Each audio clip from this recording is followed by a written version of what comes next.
Expiation of a crime. If a person who has been killed by someone is found lying in that open country in the land which the Lord your God is giving you to possess, and it is not known who struck him, then your elders and your judges shall go out and measure the distance to the cities which are around the one who was killed. And it shall be that the city which is nearest to the person killed, that is, that the elders of that city shall take a heifer of the herd that has not been worked and has not pulled in a yoke. And the elders of that city shall bring the heifer down to a valley with running water, which has not been plowed or sown, and they shall break the heifer's neck there in the valley. Then the priests, the sons of Levi, shall come forward, because the Lord your God has chosen them to serve him and to bless in the name of the Lord. And every dispute and violent crime shall be settled by them.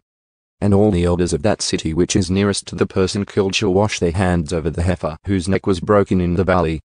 And they shall respond and say, Our hands did not shed this blood, nor did our eyes see who did.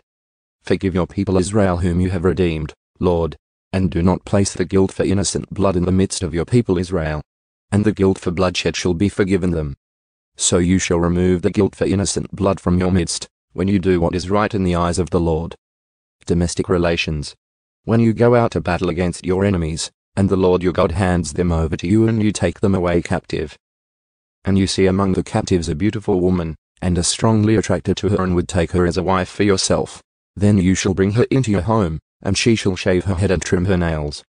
She shall also remove the clothes of her captivity and shall remain in your house, and weep for her father and mother a full month.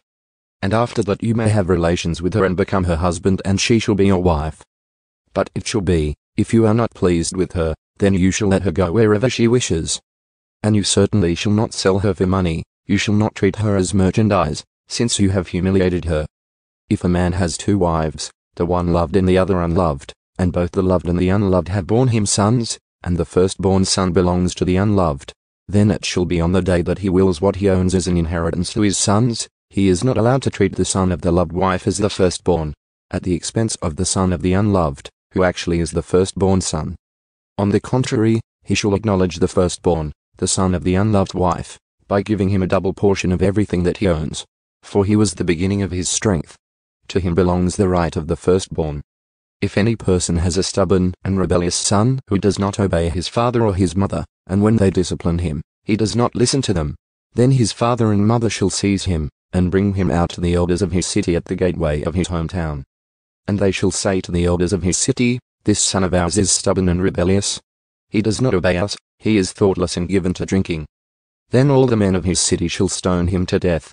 So you shall eliminate the evil from your midst, and all Israel will hear about it in fear. Now if a person has committed a sin carrying a sentence of death and he is put to death, and you hang him on a tree, his body is not to be left overnight on the tree, but you shall certainly bury him on the same day, for he who is hanged is cursed of God, so that you do not defile your land which the Lord your God is giving you as an inheritance.